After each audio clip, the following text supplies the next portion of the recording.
1982 July 2న Sheikh ఉమాయిన్ బాషా BB John దంపతులకు నెల్లూరులో జన్మించాడు షేక్ జానీ బాషా అలియాస్ జానీ. జానీకి ఒక అన్నయ్య, అక్కయ్య ఉన్నారు. జానీ మాస్టర్ నాన్నగారికి 3 లారీలు ఉండేవి. వాటిలో సరుకులు రవాణా చేసేవారు. దాంతో ఆర్థిక పరిస్థితి కొంచెం బాగానే ఉండేది. అయితే జానీ చిన్నప్పటి నుంచి బాగా అల్లరి చేసేవాడు. చదువు పెద్దగా చదివేవాడు కాదు. స్కూల్కి వెళ్ళమంటే అల్లరి చేసేవాడు. చదువు ఇష్టం లేక 3వ తరగతి వరకు చదివి ఆ తర్వాత మానేశాడు. ఆ తర్వాత నుండి బలాదూరుగా తిరగడంతో వాళ్ళ నాన్నగారు మెకానిక్ పని నేర్పించారు. అక్కడ కొన్ని రోజులు పనిచేశాక తర్వాత జేసీబీ డ్రైవర్ దగ్గర అసిస్టెంట్గా చేరి జేసీబీ డ్రైవింగ్ అండ్ ఆపరేటింగ్ నేర్చుకుని జేసీబీ డ్రైవర్గా పనిచేశాడు. ఆ తర్వాత నవరంగ బాజ అనే పెళ్లి బ్యాండ్లో డాన్సులు కూడా వేసేవాడు.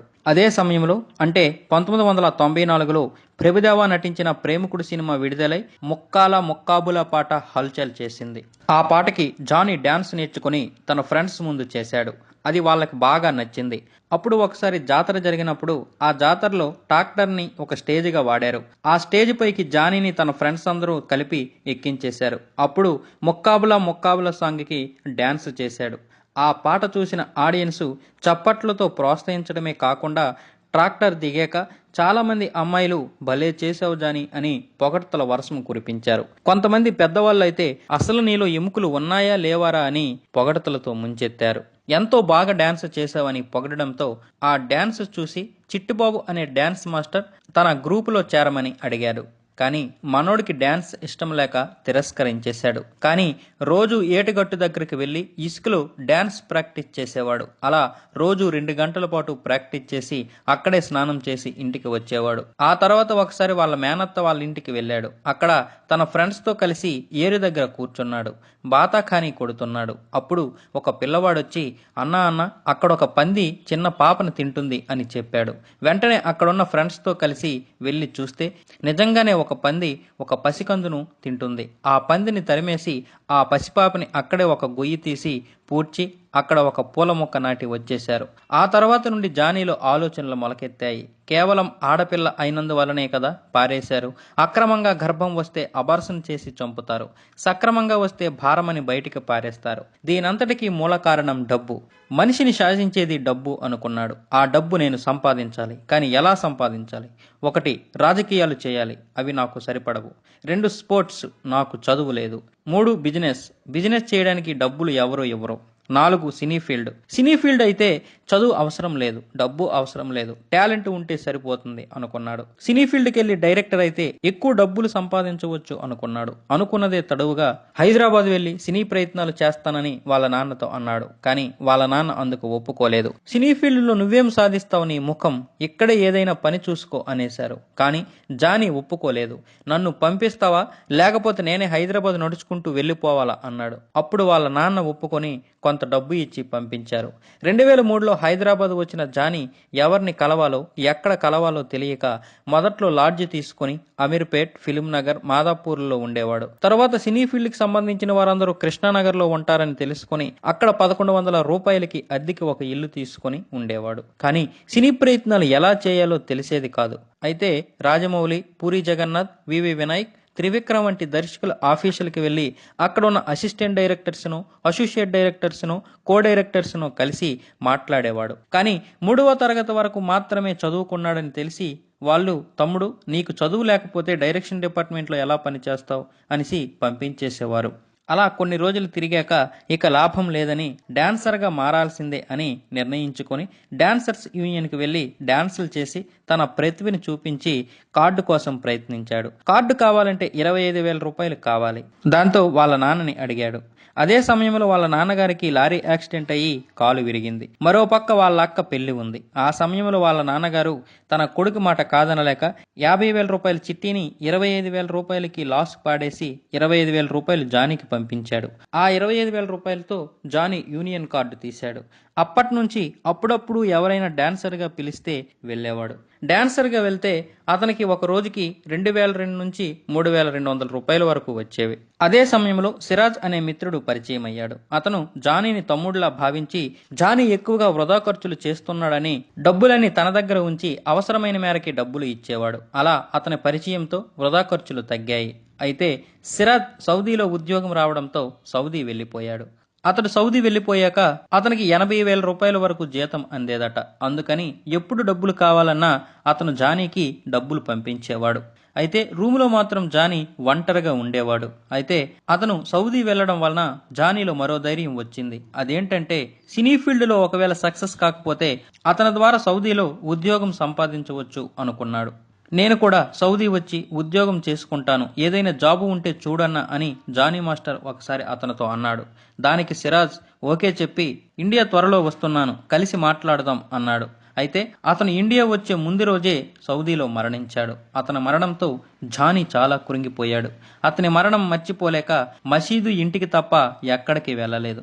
తర్వాత కొంచెం తేరుకున్నాక డాన్సర్గా వెళ్ళడం మొదలు పెట్టాడు. అప్పుడే పవన్ కళ్యాణ్కి ఒక స్టోరీ చెప్పాలనుకున్నాడు. పవన్ కళ్యాణ్ని డైరెక్ట్ గా కలవడం కుదరదు కాబట్టి డాన్సర్ గా వెళితే అతన్ని కలవచ్చని జల్సా సినిమాకి డాన్సర్ గా వెళ్లి కథ చెప్పాలనుకున్నాడు.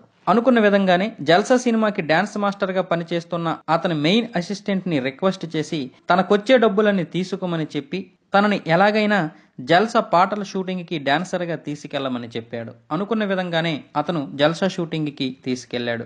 జల్సా షూటింగ్ కి వెళ్లి చివరికి పవన్ కళ్యాణ్ని కలిసి మీతో 4 నిమిషాలు మాట్లాడడానికి 4 సంవత్సరాలుగా ఎదురు చూస్తున్నాను సార్, ఒక 4 నిమిషాల సమయం ఇవ్వండి సార్, కథ చెబుతాను అన్నాడు. దాంతో పవన్ కళ్యాణ్ లేదమ్మా 4 సంవత్సరాల వరకు నాకు డేట్స్ లేవు అన్నాడు. కానీ జానీ వదలకుండా పట్టుబట్టడంతో పవన్ ఒక 2 నిమిషాలు కథ విన్నాడు. కథ బాగుంది కానీ నీకు అనుభవం రావాలి కదా, అందుకోసం షూటింగ్స్కి వెళ్ళి అబ్జర్వేషన్ చేస్తూ ఉండు అని సలహా చెప్పాడు. దాంతో జానీ డాన్సర్స్గా వెళ్లడం మొదలు పెట్టాడు. అదే సమయంలో మగధీర సినిమాలో బంగారు కోడిపెట్టకు ప్రభుదేవ లారెన్స్ కాకుండా కొత్త వాళ్ళకి అవకాశం ఇస్తున్నాము, ఆసక్తి ఉన్నవారు డెమో పంపించండి అనే విషయం తెలిసింది. ఆ విషయం తెలియగానే 50,000 రూపాయలు ఖర్చు చేసి బంగారు కోడిపెట్ట సాంగ్ కంపోజ్ చేసి సీడీని మగధీర ఆఫీస్కి పంపించాడు. రాజమౌళి ఆ సీడీ చూసి జానీని పిలిపించి సారీ జానీ, నువ్వు కంపోజ్ చేసిన పాట చాలా బాగుంది కానీ నీకు నేను అవకాశం ఇవ్వలేకపోతున్నాను, క్షమించు. కానీ మగధీర సినిమాలో చివరిలో వచ్చే ఒక సాంగ్ నీకు ఇస్తాను అని మాటిచ్చాడు. కానీ కొన్ని రోజులు పోయాక అది కూడా ఇవ్వలేకపోతున్నాను, సారీ జానీ అని రాజమౌళి చెప్పాడు. పర్వాలేదు సార్, మీరు పిలిపించి మాట్లాడడమే గొప్ప అని చెప్పేసి ఇంటికొచ్చి బాధపడ్డాడు. అయితే అదే సీడీని ఒక ఫ్రెండ్ ద్వారా నితిన్ చూసి వెంటనే జానీకి ఫోన్ చేశాడు. నితిన్ జానీని పిలిపించి నువ్వు కంపోజ్ చేసిన బంగారు కోడిపెట్ట సాంగ్ చూశాను, చాలా బాగుంది, అందుకే ద్రోణ సినిమాలో నీకు ఒక సాంగ్ ఇద్దామనుకుంటున్నాను అని చెప్పాడు. ఆ మాట వినగానే జానీలో కొంచెం హుషారు వచ్చింది. నితిన్ ద్రోణ సినిమాలోని వద్దంటానా అనే సాంగ్ సీడీని జానీకి ఇచ్చి కంపోజ్ చేసుకుని రమ్మన్నాడు. నితిన్ చెప్పినట్లే ఆ పాటను బాగా కంపోజ్ చేసి మళ్ళీ ఎడిటింగ్ చేసుకుని అది సీడీ తెచ్చి నితిన్కి చూపించాడు. వెరీ గుడ్, చాలా బాగా చేశావు, ఆ పాటకి నువ్వే కొరియోగ్రాఫర్వి, షూటింగ్ త్వరలో ఉంటుంది, రెడీగా ఉండు అని చెప్పేసి పంపించేశాడు. ఆ తర్వాత షూటింగ్ రోజు రానే వచ్చింది. కానీ షూటింగ్ రోజు లొకేషన్ చూశాక జానీకి మూడంతా పోయింది. అది గమనించిన నితిన్ జానీని పిలిపించి ఏమైంది జానీ అలా ఉన్నావు అని అడిగాడు. నాకు ఈ లొకేషన్ నచ్చలేదు సార్, ఈ లొకేషన్లో అయితే కంపోజ్ చేయలేను సార్ అని చెప్పేశాడు. సరే అయితే నువ్వు ఇంటికి వెళ్ళిపో అని నితిన్ చెప్పేసి జానీని పంపించేశాడు. దాంతో బంగారం లాంటి అవకాశాన్ని జానీ మాస్టర్ తన పొగరుతో వదులుకున్నాడనే ప్రచారం మొదలైంది. అవకాశం రావడమే గొప్ప, మళ్ళీ అందులో లొకేషన్ బాగాలేదు, అది బాగాలేదు, ఇది బాగాలేదు అని చెప్పి అవకాశాన్ని వదులుకోవడమేంటి, మూర్ఖత్వం కాకపోతే అని చాలామంది అన్నారు. అయితే నితిన్ ఆ రోజు రాత్రికి జానీకి ఫోన్ చేసి జానీ నాకు కూడా ఆ లొకేషన్ నచ్చలేదయ్యా, అందుకే షూటింగ్ క్యాన్సిల్ చేసేశాను, ఈసారి ఆ పాటని వరంగల్లో పెడదాం, చేస్తావా అన్నారు. అయ్యో అదేం మాట సార్, ఖచ్చితంగా చేస్తాను అని చెప్పి మళ్ళీ సంతోషంతో ప్రాక్టీస్ మొదలుపెట్టాడు. తర్వాత వరంగల్లో 1000 స్తంభాల గుడిలో ద్రోణాలో ఉన్న వద్దంటావా సాంగ్ మొదలయ్యింది. ఆ విధంగా జానీ మాస్టర్ సినీ జీవితం ద్రోణ సినిమాతో కాకతీయుల 1000 స్తంభాల గుడిలో మొదలయ్యింది. ఆ పాట బాగా కంపోజ్ చేశాడని అదే సినిమాలో ఏమాయి చేసేవని మరో పాట కూడా ఇచ్చాడు నితిన్. ఆ పాట కూడా బాగా చేశాడని ఆర్జీవితో చేస్తున్న అడవి సినిమాలో మరో అవకాశం ఇప్పించాడు. ఆ తర్వాత రెచ్చిపో సినిమాలో కూడా అవకాశం ఇప్పించాడు. ఈ 3 సినిమాలు 2009లోనే రిలీజ్ అయ్యాయి. ఎన్నో ఆశలు పెట్టుకున్న ఈ 3 సినిమాలు ఫ్లాప్ అవడంతో జానీలో మళ్ళీ నిరాశ నిస్పృహలు కమ్మేశాయి. తర్వాత చిన్న చిన్న సినిమాలు వచ్చాయి కానీ అవేవి ఒప్పుకోలేదు. తారక్, బన్నీ, రామ్ చరణ్ లాంటి వాళ్ళకి కొరియోగ్రఫీ చేస్తేనే నాకు పేరు వస్తుంది అనుకున్నాడు. ఇక వాళ్ళ దగ్గరికి వెళ్ళి అవకాశాలు అడగడమే సరైన మార్గమని ఇక వాళ్ళ దగ్గరికి వెళ్ళి అవకాశాలు అడగడం మొదలుపెట్టాడు. కానీ ఎవరు జానీ మాస్టర్ని నమ్మి అవకాశం ఇవ్వలేదు. ఈలోగా ఢీ షోలో కొరియోగ్రాఫర్గా చేసే అవకాశం వచ్చింది. సరే, కనీసం ఈ షో చేస్తే పని చేసినట్టయినా ఉంటుంది అనుకుని ఢీ షో చేయడానికి ఒప్పుకున్నాడు. ఢీ షో చేయడం వలన బయటి ప్రపంచానికి జానీ అనే కొరియోగ్రాఫర్ ఒకడు ఉన్నాడని తెలిసింది. కానీ జానీకి పొగరు, అహంకారం అని చాలా మంది అవకాశాలు కూడా ఇవ్వలేదు. అప్పుడు రాజమౌళి పిలిపించి మర్యాద రామన్న సినిమాలో రావే రావే సోలోని పాటకి కొరియోగ్రఫర్ చేసే అవకాశం ఇచ్చాడు. 2010లో వచ్చిన మర్యాద రామన్న సూపర్ డూపర్ హిట్ అయింది. అందులోని రావే రావే సలోని పాట కూడా సూపర్ హిట్ అయింది. కానీ జానీ మాస్టర్కి మాత్రం అవకాశాలు రాలేదు. ఇన్ని రోజులు సినిమాలు పోవడం వలన అవకాశాలు రాలేదేమో అనుకున్నాడు. సినిమా హిట్ అయినా కూడా అవకాశాలు రాలేదంటే నా దరిద్రమేమో అని మనసులో బాధపడ్డాడు. ఆ సమయంలో బాగా ఖాళీ ఉండడంతో టైంపాస్ కోసం రవీంద్ర భారతికి వెళ్ళి నాటకాలు, డ్యాన్స్ పెర్ఫార్మెన్స్లు చూసేవాడు. అక్కడే ఒక క్లాసికల్ డాన్సర్ని పరిచయం చేసుకుని తర్వాత తన అసిస్టెంట్ని చేసుకున్నాడు. తర్వాత ఇద్దరూ ప్రేమించుకున్నారు. ఆ అమ్మాయికి పెళ్లి చేస్తారన్న సమయానికి ఆ అమ్మాయి ఇంటి నుండి పారిపోయి జానీ దగ్గరికి వచ్చింది. ఆ రోజు రాత్రి 8 గంటలకి జానీ ఆ అమ్మాయిని పెళ్లి చేసుకున్నాడు. ఇరు కుటుంబాల వారు వారిద్దరిని తిరస్కరించేసి బయటికి పంపించేశారు. దాంతో అతను కృష్ణానగర్లో ఒక ఫ్యామిలీ రూమ్ తీసుకొని అక్కడ ఉండడం మొదలుపెట్టాడు. ఖాళీ సమయంలో ఖాళీగా ఉండడం ఎందుకని రచ్చ సినిమా షూటింగ్ స్పాట్కి వెళ్లి రామ్ చరణ్ని కలిశాడు. రామ్ చరణ్ని జానీని చూడగానే ఎవరమ్మా నువ్వు అని అడిగాడు. మగధీర టైంలో బంగారు కోడిపెట్ట సాంగ్కి డెమో చేశాను కదా సార్ అని పరిచయం చేసుకున్నాడు. ఆ విషయం రామ్ చరణ్కి గుర్తొచ్చి ఓహో ఓకే గుర్తొచ్చింది, 2 నిమిషాల్లో వస్తాను, అంతవరకు నా క్యారవెన్లో కూర్చో అని చెప్పి 2 నిమిషాల్లో రామ్ చరణ్ వచ్చి ఒక సీడీ జానీకి ఇచ్చి ఇందులో ఒక మ్యూజిక్ బిట్ ఉంది, అది విని దానికి తగ్గట్టు కంపోజ్ చేసుకునిరా అని చెప్పి జానీని పంపించాడు. జానీ మాస్టర్ దానికి తగ్గట్టు కంపోజ్ చేసి దాన్ని ఎడిటింగ్ చేసి తర్వాత రోజు రామ్ చరణ్కి చూపించాడు. అది రామ్ చరణ్కి బాగా నచ్చింది. కానీ సింగిల్ కాదు, నేను తమన్నా ఇద్దరు కలిసి చేయాలి అన్నాడు రామ్ చరణ్. దాంతో జానీ మరో అరగంట టైం ఇవ్వండి సార్ అని అడిగి ఆ షూటింగ్లోనే ఒక డాన్సర్స్లో అమ్మాయి ఉంటే ఆ అమ్మాయిని తీసుకొని ఆ అమ్మాయి సహాయంతో ఇద్దరు కంపోజ్ చేసి రామ్ చరణ్కి లైవ్లో చూపించారు. అది రామ్ చరణ్కి బాగా నచ్చింది. వెంటనే జానీ చేతిలో మైక్ పెట్టి ఆ బీట్కి నువ్వే కొరియోగ్రఫీ చేస్తున్నావు, ఆల్ ది బెస్ట్ అని చెప్పాడు. అదంతా చూసిన జానీ మాస్టర్కి ఏం జరుగుతుందో అర్థం కాలేదు. రామ్ చరణ్కి యాక్షన్ చెప్పగానే తన కళ్ళంట నీళ్లు వచ్చేసాయి. ఒక మెగాస్టార్ కొడుకు ఏమి ఆలోచించకుండా నాకు ఇలాంటి అవకాశం ఇవ్వడమా అని అనుకున్నాడు. ఆ బీట్ అయిపోయాక మరుసటి రోజు రామ్ చరణ్ లొకేషన్కి రమ్మన్నాడు. జానీ మాస్టర్ మరుసటి రోజు వచ్చి రామ్ చరణ్ని కలిశాడు. రామ్ చరణ్ వెంటనే జానీ చేతిలో వానా వానా సాంగ్ సీడీ పెట్టి దీన్ని కంపోజ్ చేసి డెమో తీసుకొనిరా అన్నాడు. జానీ దగ్గర డబ్బులు లేకపోయినా నానా కష్టాలు పడి దాన్ని షూట్ చేసి ఎడిటింగ్ మొదలుపెట్టాడు. ఎడిటింగ్ అంతా అయిపోయిన సమయంలోనే పవర్ పోవడంతో ఎడిటింగ్ చేసిందంతా పోయింది. అదే సమయంలో రామ్ చరణ్ ఫోన్ చేసి ఉదయం 9 గంటలకల్లా ఆఫీస్కి వచ్చి కలవమన్నాడు. అప్పటికే తెల్లారి 6 అయ్యింది. వెంటనే ఆ రష్ పట్టుకొని కృష్ణానగర్లో ఉన్న వేరే ఎడిటింగ్ షూట్కి వెళ్ళాడు. అక్కడ కూడా కొంత ఎడిటింగ్ అయ్యాక పవర్ పోయింది. మళ్ళీ పరుగున తన రూమ్కి వచ్చి ఎడిటింగ్ చేసి రామ్ చరణ్ ఆఫీస్కి వెళ్ళాడు. అప్పటికే 11 గంటలు దాటిపోయింది. రామ్ చరణ్ 9 గంటలకే వెళ్ళిపోయాడు. ఇక నా పని అయిపోయింది, ఈ ఛాన్స్ కూడా మిస్ అయింది అని రూమ్కి వచ్చి బాధపడ్డాడు. మరుసటి రోజు ఆర్సీ తన మేనేజర్కి ఫోన్ చేసి నిన్న జానీ వస్తానన్నాడు, రాలేదేం, సీడీ పట్టుకొని ఇంటికి రమ్మను అని చెప్పాడు. వెంటనే ఆ మేనేజర్ జానీకి ఫోన్ చేసి విషయం చెప్పి రామ్ చరణ్ ఇంటికి వెళ్ళమన్నాడు. జానీ హడావిడిగా బయలుదేరి రామ్ చరణ్ ఇంటికి వెళ్ళి ముందు రోజు జరిగిన ప్రాబ్లమ్స్ గురించి చెప్పి కంపోజ్ చేసి తీసుకొచ్చిన వీడియో చూపించాడు. ఆర్సీకి ఆ సాంగ్ నచ్చింది, కానీ ఈ సాంగ్ కాదు జానీ, వేరే సాంగ్ ఇస్తాను అన్నాడు. దాంతో జానీ మళ్ళీ తల పట్టుకున్నాడు. ఈసారి ఎలాగైనా ఆ పాటని ఫైనలైజ్ చేయించుకోవాలని పట్టుదలతో 5 రోజులు కష్టపడి 6 రకాలుగా ఆ సాంగ్ని కంపోజ్ చేసి దాన్ని ఆర్సీకి చూపించాడు. అప్పటికే 5 రోజులు తీరిక లేకుండా పనిచేయడంతో ఫుల్గా జ్వరం వచ్చేసింది. మరోపక్క ఆర్సీ ఏమనుకుంటాడనే టెన్షన్ మొదలైంది. రామ్ చరణ్ ఆ 6 రకాల వీడియోలు చూసి ఫుల్ హ్యాపీగా ఫీల్ అయ్యి proceed, all the best Johnny, షూటింగ్కి మనం వెళ్తున్నాం అన్నాడు. ఆ మాట వినగానే జానీ అంతవరకు పడిన కష్టమంతా మర్చిపోయాడు. తర్వాత షూటింగ్కి వెళ్ళి రిహార్సల్ చేశారు. రిహార్సల్లో ఆర్సీ పెద్దగా ఇంట్రెస్ట్ చూపించలేదు.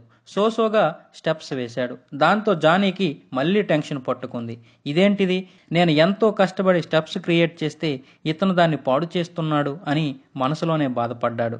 సినిమా విడుదలయ్యాక ఈ సాంగ్ కంపోజ్ చేసిన నాకు ఎన్ని తిట్లు తిడతారో, రామ్ చరణ్తో కూడా స్టెప్స్ వేయించలేకపోయేవాడు ఏం కొరియోగ్రాఫర్ అంటారు అని తెగ బాధపడిపోయాడు. అయితే షూటింగ్ రోజు జానీ డల్గా యాక్షన్ చెప్పాడు. అయితే యాక్షన్ చెప్పాక రామ్ చరణ్ రెచ్చిపోయి డాన్స్ చేశాడు. ఆ డాన్స్ చూసి జానీ ఒక్కసారిగా ఆశ్చర్యపోయాడు. ఒక్కసారిగా తన దిగులంతా పోయి జానీలో హుషారు వచ్చేసింది. అమ్మయ్య, ఈ సాంగ్ రిలీజ్ అయ్యాక నా కెరియర్కి ఢోకా ఉండదు అని ధైర్యం తెచ్చుకున్నాడు. ఆ సాంగే డిల్లకు డిల్లకు. ఆ మరుసటి రోజు చిరంజీవి గారు సెట్కు వచ్చారు. రామ్ చరణ్ జానీని పరిచయం చేశారు. తర్వాత జానీ నేర్పించిన స్టెప్స్ చిరంజీవికి చూపించాలనే కుతూహలంతో రామ్ చరణ్ ఆ స్టెప్స్ వేశాడు. అయితే రామ్ చరణ్కి సడన్ గా నడుం పట్టేసింది. అంతే, వెంటనే క్యారవెన్లోకి తీసుకెళ్లారు. అయినా తగ్గలేదు.